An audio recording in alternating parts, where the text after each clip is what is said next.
será si vuelves, y yo también, sin que sepamos que fuimos ya, sin un indicio. Ser otra vez, sin más destino que encontrarnos así, como si nunca. Quiero llegar a ti y que tú vengas en despacioso viaje como solo tú sabes. No tener más destino que el de siempre, asombrarnos los dos.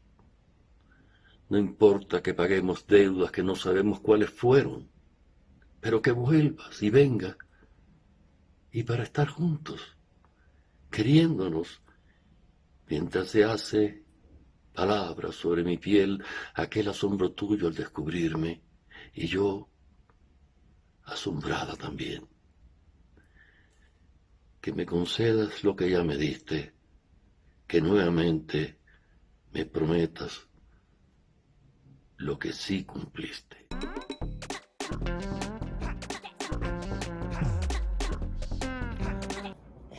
La conocí justamente en un momento crítico de mi vida cuando, habiendo estado como 4 años en la educación del pre, enseñando historia, me busqué tantos problemas por mi acercamiento a la historia como era, ¿no?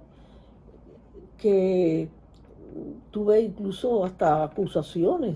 Y entonces en ese momento me rescató un historiador cubano, Jorge Ibarra, que después se convirtió en uno de mis mejores amigos, como si fuera un hermano. Y él tenía un grupo que trabajaba en la Biblioteca Nacional en un cubículo, y ese grupo de asesores y un grupo, había reunido también a un grupo de escritores que eran incluso un poco también marginados, es decir, hay una cierta coincidencia, porque eran negros o mestizos, ¿no? Entre ese grupo de escritores estaba Georgina Herrera, que no sé por qué razón yo, si me la asignaron o hablando con ella se interesó en un tema que yo pensaba que fuera bueno para llevar a la televisión. El objetivo del trabajo de Jorge era hacer conocer a la población cubana, incluso a la población que no podía haber ido a la escuela, ni a la universidad, ni aprender historia, pues a través de los programas de radio, eh, divulgar el conocimiento histórico, además de entretener, ¿no? Entonces a mí me pareció bien, escogí el tema de un gran patriota latinoamericano, Francisco de Miranda, que había estado en Cuba como militar, era capitán. Me imagino que el hecho de yo comunicarle a Georgina ese tema que a mí me interesaba para llevarlo a un programa radial, la motivó a ella tanto que durante el trabajo de investigación y creación de los libretos, prácticamente yo iba todos los días a casa de Georgina y las dos juntas yo le decía lo que debía decir tal personaje, y ella con su conocimiento de la literatura y su práctica como poetisa, ¿no? Imagínense los diálogos que ella construyó, eran diálogos de tremendo nivel. Las dos teníamos una vida difícil, te voy a decir, mujeres solas con 2 niños, ella tenía 2 hijos y yo tenía 2 igual, que se hicieron amigos, y mis hijos recuerdan mucho la vida y encuentros con ellos. Ella pertenecía a la UNIAC, ¿no?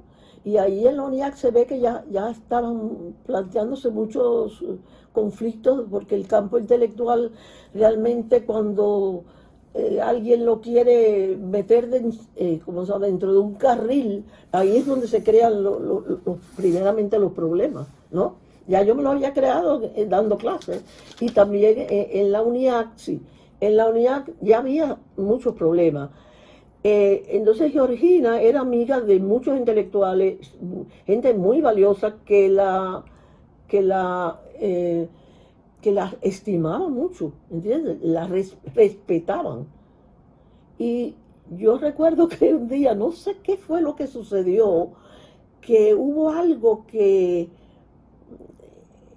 ella me contó, una anécdota un enfrentamiento que ella tuvo con alguien, o que ella simplemente me manifestó una crítica que a ella a la situación que había en Cuba ya de represión de las ideas, que a mí no se me olvidó, que fue esto, dice ella, yo fui, diríamos, criada en una casa de blancos, ¿no? Cuando era joven. Y yo nunca recuerdo haber tenido un tipo de represalia por algo que yo dijera. Yo me podía manifestar como era yo, con mis propias ideas. No me sentí reprimida. Y resulta que ahora, con la revolución, yo, por ser negra, no tengo derecho a hacer crítica. Porque la respuesta ante cualquier crítica que yo haga es: no, los negros no tienen derecho a quejarse cuando se ha hecho tanto por ellos. Es decir, ya ella se sentía que como negra no podía formar parte del discurso general. Eso, discriminación más grande que esa no la puede haber. A través de ella también conocía intelectuales como Cornelio Jorge Cardoso, era muy amigo de ella, tanto que él la buscaba prácticamente a diario, ¿no? Ese tipo de amistad, que es una persona que parece que depende su bienestar emocional de tener esa relación, ¿no? Ese hombre tan sencillo que escribía sobre la gente sencilla. Bueno, en ese sentido Georgina era eso, era la intelectual y era sencilla. Y también, por ejemplo, ella después, muy asiduo con ella también era Deschamps Chapeau, que era un historiador muy serio, y escribía sobre el problema negro. Yo vivía en la casa de mi tío, que está en H, y entre 23 y 21, Georgina vivía en la misma calle H, entre 17 y 15, ¿no? Y yo vivía en la casa que era de mi tío, en el apartamento que era de mi tío, y cada uno de mis hijos tenía un cuarto. Georgina vivía en un cuarto. La casa de Georgina era un cuarto. Eso a mí me impresionó mucho, ¿no? Yo ahora no puedo recordar, pero sé que la poesía de Georgina mostraba a ella, tal como ella era como persona, una sensibilidad extraordinaria. Y diríamos, un acercamiento a la realidad que era realmente poético. Y ella lo expresaba así, ¿no? Era una persona de gran inteligencia, ¿no? De una modestia extraordinaria, de una facilidad para comprender a las otras personas que eran diferentes que ella, ¿no? Y esa forma de persona que era ella se reflejaba en su poesía. Aquel departamento de historia lo acabaron con obstáculos, acusaciones y de todo. Eso realmente es una lástima que el espíritu de control, ¿no? Y de tenerlo todo controlado. Cuando ese grupo era un grupo tan disímil que Jorge Ibarra le dejaba a todo el mundo, hacía una confianza extraordinaria. Georgina y yo trabajamos, ella y yo, y poníamos lo que entendíamos, lo que interpretábamos, sin ningún tipo de fiscalización. Eso fue una experiencia tan diferente a la primera que yo tuve, que para mí los mejores años que yo pasé en Cuba, después de la revolución, fueron esos años en que trabajé con Jorge Ibarra y con Georgina, especialmente en ese programa. Ese programa se llamaba Miranda. No le poníamos el nombre, solamente el apellido. Yo recuerdo cómo se introducía, pero alguien, yo creo que el hijo de Lenín se puede acordar.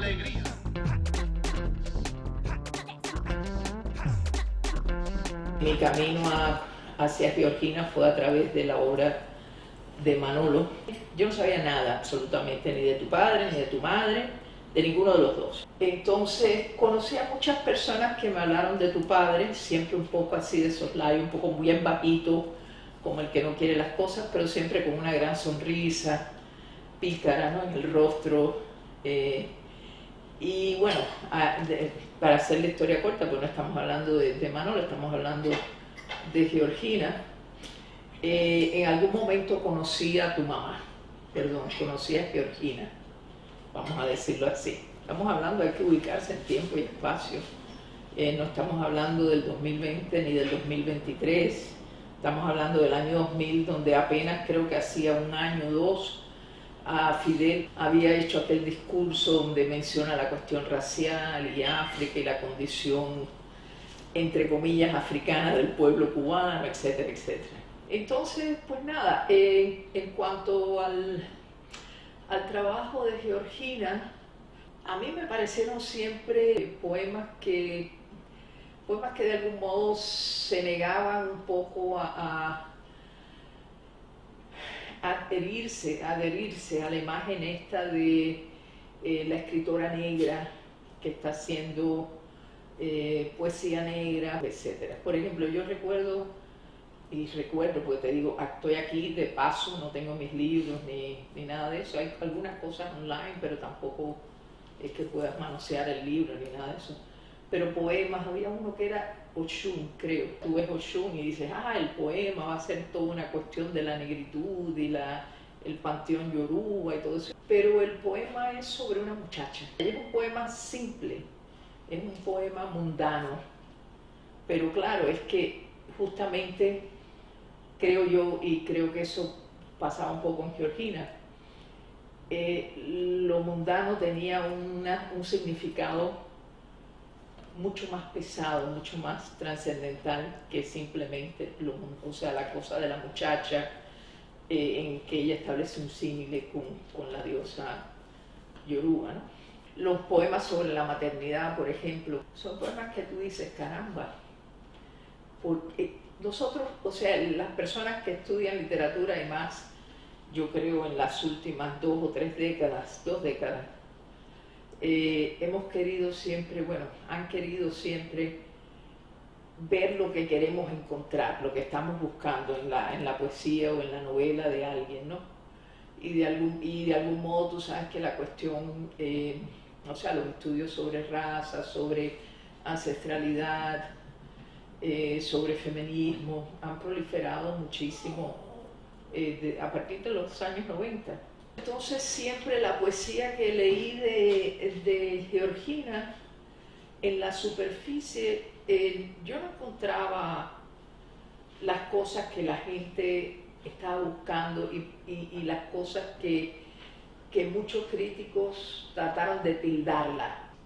Yo creo que mucha gente lee esos poemas por el simple hecho de que es una mujer negra, una mujer que ha hablado abiertamente de su pasado, de su infancia, de su carencia, inclusive eso se ve en los propios poemas, cuando El patio de mi casa, por ejemplo, ese poema a mí siempre me impresionó porque me recuerda a mi propio patio, el propio patio de mi casa, ¿no? Entonces, de esa infancia, que no fue infancia, de esa infancia sufrida, de esa infancia que de algún modo también fue muy ensimismada. Pero a lo que voy es que yo creo que mucha gente se aproxima a la poesía porque es, y bueno, a ver, eso es muy complicado, que podemos hablar de eso un poquito, pero se aproxima a la poesía pensando que voy a leer la poesía de una poeta negra. Me refiero a que la gente se pueda acercar a la escritura de Georgina buscando específicamente un ejemplo. Aquí está la poeta negra, ¿no? De hecho, hay algunos libros donde se agrupan con poetas de Nigeria, poetas de Costa Rica, poetas Hay uno en que está ella junto con, creo que otra de las poetas es Audre Lorde, designando esa poesía como una poesía negra, sea lo que sea que eso signifique, o sea, la connotación que eso carga. Y sí, o sea que para mí no cabe duda que la experiencia, que todo digamos, la trayectoria vivencial de Georgina no escapa a su negritud, su condición de mujer negra, su condición de mujer pobre, su condición de mujer autodidacta, su condición de mujer guerrera, le han llamado cimarrona también, pero que por otra parte es una poesía extremadamente lírica, con temas que directamente no tienen que ver o no se pueden tildar de entrada de, oh, esta es una poesía de la negritud, esta es una poesía negra como tal. Pero que claro, uno no escapa, nadie escapa su historia de algún modo, ¿no? Entonces, eso está ahí, o sea, es inevitable, pero desde mi punto de vista no es el florero de centro de mesa. Te das cuenta, todas estas cosas que sí podemos decir, por ejemplo, ah, mira, Virginia Woolf, caramba, se suicidó porque no podía más con su vida. No, el suicidio casi que está prohibido, diría yo, para una mujer negra, ¿no? Porque como ella es tan luchadora, tan guerrera y tan cimarrona, eso no cabe. Y sin embargo, sí está ahí, porque tú lees la poesía de Georgina y hay sentimientos muy profundos. Sobre la cuestión del amor, el amor romántico.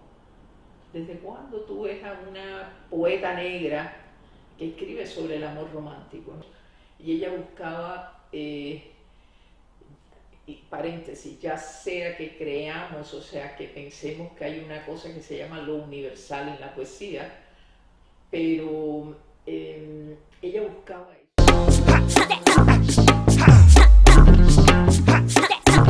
Los primeros recuerdos que yo tengo de mi madre no son míos, son cosas que después yo escuché, a veces por ella misma, repetidos por sus amigas. Y el primero es que yo crecí en una gaveta de Radio Progreso.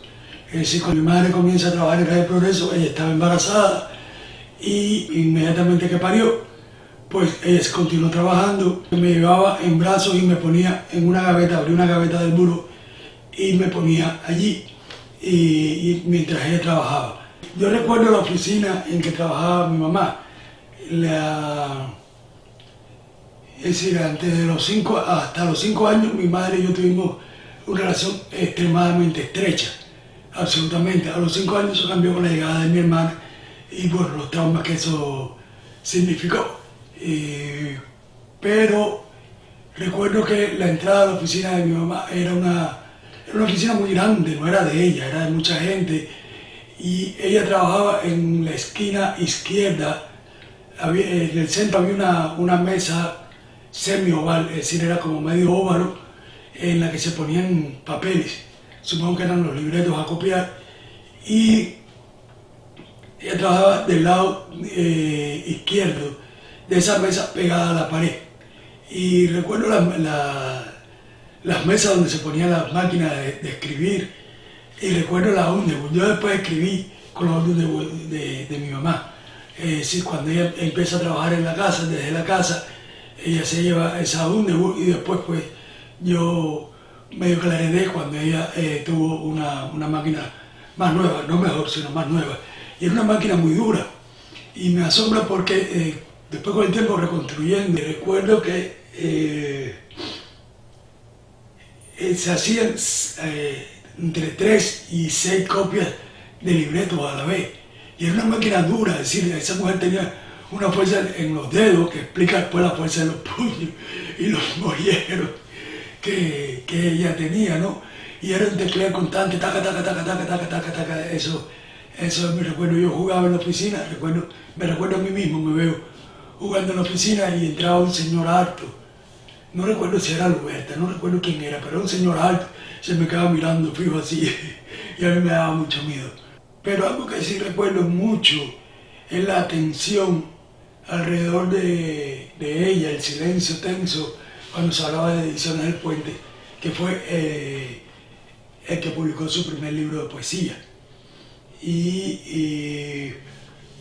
Bueno, los sucesos del puente, todo el mundo sabe lo que ocurrió con el puente, y cómo precisamente en el segundo libro de poesía de ella, Gentes y Cosas, en la solapa afirma que es una poeta que se hubiera perdido de no ser por la revolución.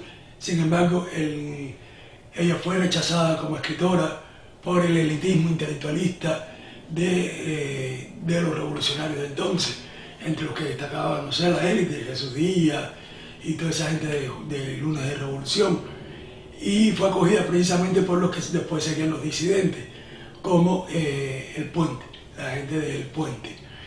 Y eso es algo que pesó siempre en ella. Ella siempre fue más o menos marginada. No creo que sea exactamente por eso, sino porque su propia proyección no iba en este sentido de élite intelectual y performada, sino que ella incluso, aunque trabajaba en el medio artístico, lo hacía en el área de servicio, lo hacía en producción. Ella escribía libretos para radio. Ella no era un funcionario de cultura, como las otras dos mujeres negras arquetípicas que escribían poesía, que yo recuerdo, que como Exilio Saldaña y Nancy Morón, a las que adoro. Incluso todavía muerta, Exilio Saldaña para mí es una persona especial a la que conocí muy bien y a la que extraño. Y Nancy Morón es mi tía. Yo crecí diciéndole tía y queriéndola. Así eso no ha cambiado ni creo que vaya a cambiar, porque de los tíos no se sale, incluso cuando dejan de gustarte.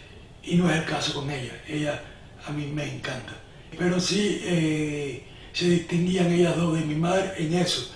Ambas trabajaban como funcionarios de cultura y por lo tanto integraban esa élite, independientemente de los problemas que tuvieran dentro de eso. Mi madre no. Y por lo tanto mi madre sí fue más marginada, o le costó mucho más integrarse, hasta que precisamente por las presiones de don Jorge Cardoso es que consiguen que ella vaya al Congreso de Intasque en el 80 y tanto. Esto habla precisamente del carácter burocrático, ¿no?, de la cultura en el socialismo, porque fracasa precisamente por su incapacidad para alimentarse de la gente a la que dice representar. Y esto es lo que no se da con mi madre, y por eso precisamente ella no logra integrar eso. Al respecto hay que tener en cuenta algo importante: el arte no es algo que tenga una consistencia en sí mismo. Eso es un invento teórico de la modernidad. El arte es la expresión de la cultura, y la cultura es el entramado de la vida, es la naturaleza específicamente humana, cómo el ser humano vive. Entonces, la cultura no es algo que se pueda organizar en congresos, exposiciones, galerías. Ese es el elitismo intelectual que lógicamente nace en la modernidad, pero la modernidad tiene ya 300 años, es decir, ya incluso la posmodernidad está pasando. Alcanzó su cúspide en los siglos XVIII y XIX, y el XX fue todo ya de decadencia, porque es el proceso natural de entropía de todas las estructuras, y la cultura es una estructura. Entonces, por lo tanto, tiene que estar pasando. Dentro de eso hay elementos que la mantienen viva, precisamente por su vínculo con la realidad, y ese creo que fue el caso de mi madre. Eso es lo que la hace trascendente, y porque tiene la capacidad de reflexionar sobre la vida en sí misma. Ese es el tema constante de su poesía, y esto explica el escabroso tema de la maternidad en mi madre, porque la maternidad no es un estado idílico de la mujer, es la naturaleza misma de la mujer. De hecho, ella es despectiva con la mujer estéril porque no consigue realizarse como mujer. Y esto no tiene que ver con un sentido político, social, ni un concepto machista, sino de ella. Es el poder de ella como mujer, de realizarse como mujer, de tener su propio mundo. Incluso lo primero que yo recuerdo, y contado por mi padre y por ella misma, es que cuando yo nací, su primer hijo, ella me reclamó absolutamente. Es decir, ella le dijo a mi padre: es mío. A lo cual mi padre respondió con un expletivo de eso, de los que él era capaz, no, por mí te lo puedes coger, es decir, por mí te lo puedes volver a poner adentro, ¿no? Es una cosa de esas así. Y esto que es una relación ríspida, es a la vez una relación hermosa, porque es una relación entre seres vivos que no están deformados por la política, ¿no? Y por lo tanto chocan entre sí. Y en mi madre esto significa que esta maternidad no estuvo exenta de violencia, no estuvo exenta de contradicciones, y no es un término absoluto en ella, sino que la complementa como mujer. Ella tiene un aspecto paralelo a esta maternidad, que es el de amante. Ella tuvo amantes, amores complicados, muy complicados. Gallego Peláez es el gran amor de su vida, y de Chan fue una pareja también que ella tuvo, Pedro de Chan Chapó, y son dos polos completamente opuestos en todos los sentidos, absolutamente en todos los sentidos, y así era ella. Y precisamente esta singularidad es lo que la define a ella como mujer negra. Es decir, no es un discurso político, no es una rebelión contra el blanco, que sí la hubo, sino que es precisamente esta independencia, esta suficiencia de ella como mujer, que se completa a sí misma, que no necesita del hombre y que es capaz de vivir por sí misma y realizarse en el amor, y a la vez solazarse en sus hijos. La última vez que mi madre estuvo en Estados Unidos tiene que haber sido sobre el 2016, no recuerdo la fecha exacta, pero ella me contó que se había tirado las cartas y que las cartas afirmaban que iba a morir en el exilio. Es decir, ya mi madre tenía más de 80 años y esa mujer estaba pensando en morir en el exilio. Es decir, ella estaba abierta a esa posibilidad a los 80 años. Esto me dice hasta qué punto ella era igual a mi padre, a Manuel Granado, que salió de Cuba a los 60 años. Lo que me llama la atención es la curiosidad de ella al respecto. Y después me di cuenta que las cartas le dijeron que iba a morir en el exilio porque no iba a morir en su tierra, pero su tierra era Jovellano y ella murió en La Habana, así que efectivamente murió en el exilio. Sin embargo, ella estaba dispuesta al exilio político. Ahí yo creo que sí, en ese sentido, sí fue cimarrona, sí jugó el sistema como lo haría un esclavo doméstico, jugándole cabeza al contramayoral o al mayordomo, fugándose al palenque para ver a su hijo, que soy yo, que sí estaba en el exilio. Pero bueno, eso no importa, porque lo que importa es la alegría de que yo soy hijo de ella. Y eso es una experiencia que por supuesto solo yo conozco. Mejor que las razones sobre costumbres o renuncias sería el olvido. Porque doy vueltas al amor y hablo de sus pesares y su dicha. Repito, doy vueltas al amor. No lo toco ni lo menciono. Y el amor eres tú y estás ahí y te comparo a todo. Al cabo te nombro único alimento para mi ternura. Y el comienzo otra vez, solo que ahora no rodeo al amor, lo llamo a grito. Amo a un pobre ser que es mi enemigo únicamente porque no perdona la fortuna de este amor que no le sirve ya de nada. Pero en fin, no es válido razonar cuando la sangre acomete al corazón, lo derriba gloriosamente.